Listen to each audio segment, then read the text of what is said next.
Hello everyone! Ako po muli ang iyong Manong San na nagsasabing magandang umaga, magandang tanghali at magandang gabi sa inyong lahat, lalong-lalo na sa mga katulad kong OFWs sa buong mundo.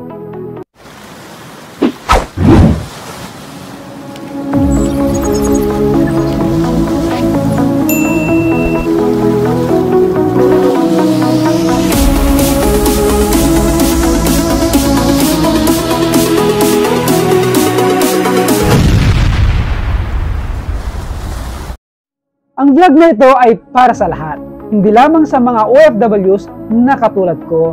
Para sa akin, malaki ang pagkakaiba ng entrepreneur sa isang businessman. Bakit ko nasabi yan? Kasi karamihan sa atin, pag sinabi nating entrepreneur or businessman, ang palaging pumapasok sa isipan natin ay magkapareho lang, negosyante. Well, totoo yan. Pero muli, tulad ng sinasabi ko, malaki ang pagkakaiba. Ito ay ang aking pananaw lamang at base sa aking experience. Ang isang entrepreneur ay resilient yan. Marunong sa lahat, madiskarte. Meron siyang tinatawag na resourceful mind. Kahit ups and down ang kanyang negosyo or ang kanyang mga negosyo, gumagawa yan ng paraan para sa ganon ay hindi tuluyang bumagsak. Para sa ganon, ay mas lalong umangat pa ang kanyang negosyo. Of course, kasama na doon ang kanyang mga tauhan na hindi niya dapat baliwalain ang kanyang mga tauhan or empleyado. Muli, ang isang entrepreneur, resilient yan sa lahat ng bagay. Ang tinutukoy ko dito ay yung positive ways, hindi yung negatives. Kasi alam natin, ang ibang negosyante ay may mga maling gawain or illegal activities sa loob mismo ng kanyang negosyo para lamang umangat pa ang kanyang negosyo. Sumuli, ang sinasabi ko dito, may dalawang mukha ang mga negosyante. Una, yung tinatawag natin na entrepreneur, good entrepreneur. Ang pangalawa ay tinatawag na businessman. So para sa akin, magkaiba talaga sila pagdating sa ugali at kung paano makitungo sa kanila mga tao. So balikan natin. Ang ibang businessman ay may mga kalokohan yan. May mga illegal things, illegal activities para lamang umangat pa ang kanyang negosyo. It could be they use the employees for them to work more without proper compensation. Yun yun, businessman. Well, hindi naman lahat ng businessman ay ganon. Ang sinasabi ko dito ay yung malaking pagkakaiba ng businessman at saka isang entrepreneur.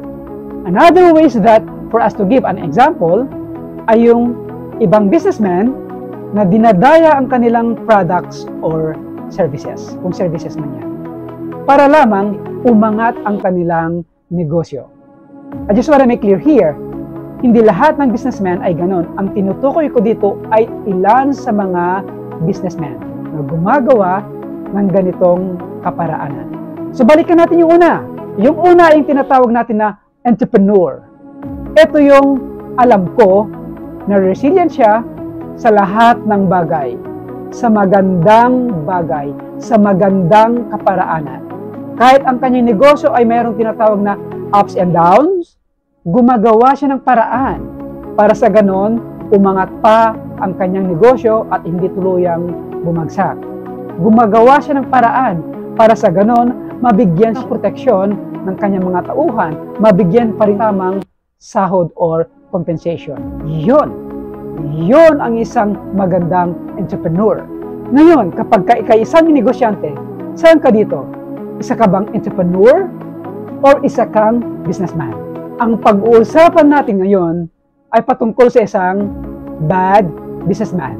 Muli, hindi lahat ng businessman ay may mga masamang gawain para sa kanyang negosyo. So, ang isi-share ko ngayon, base sa aking experience, ay yung bad businessman. Hindi ako mismo, I just want to make clear, kundi yung ibang tao. Ito yung senaryo. Sa isang kumpanya, may isang empleyado doon na nagtatrabaho. Na siya mismo, alam niya kung ano yung kalakaran sa pagninegosyo. Alam niya kung ano yung para ikabubuti ng kanyang mga tauhan or employees. alam niya mismo kung papaano niya i-leverage ng maayos sa pamamagitan ng paggamit ng kanyang employees. Well, alam natin lahat ng isang negosyante, yumayaman yan dahil sa kanyang mga tauhan. Yumayaman yan dahil sa kanyang tinatawag na leverage. Of course, kapag ginamit mo yung leverage mo into a good way or good ways, maganda yon. Kapag ginamit mo ang yung leverage into a bad way or bad ways, hindi maganda yon. Sumuli, ang aking ibabahagi sa inyo ngayon ay patungkol sa isang bad businessman or hindi magandang negosyante. Bakit ko nasabi yan? Kasi, eto yung naobserbahan ko. Isang araw, ang taong ito na tinutukoy ko na isang empleyado ay kinobserver siya. Well, sabihin natin kahit papaano, marunong siya sa pagninegosyo. Alam niya yung kalakaran patungkol sa kanyang negosyo o kahit sa negosyo ng ibang tao at kasama na nito ang kanyang mga tauhan. Ito yung scenario. Yung kanyang mga co-employees nagkaroon ng concern patungkol sa, sabihin natin, compensation. Salary, basically. So, nagpulong-pulong sila doon para mabigyan ng tinatawag natin na katuparan or mabigyan ng tamang compensation kung ano man yung para sa kanila. Apparently, hindi nagkaunawaan both management or sabihin natin may-ari ng isang negosyo with his employees dahil sa compensation. At yung taong yon na nakakita mismo yung hinanaing ng kanyang kasama ay talaga namang tahimik lang siya. Pero deep inside, napakasakit para sa kanya. Kasi unang-una, alam niya talaga ang kalakaran sa pagninegosyo. Alam niya talaga ang kalakaran kung paano i-manage ang kanyang mga tao. Muli, tahimik lang siya pero deep inside, nasasaktan. Hindi para sa kanyang sarili, kundi para sa kanyang mga kasama. Bakit? Kasi yung kanyang mga kasama, gusto nilang makuha yung dapat nilang kunin, yung kind of naho-hold pa. Yung kind of marami pang palusot at naho-hold pa yung para sa kanila.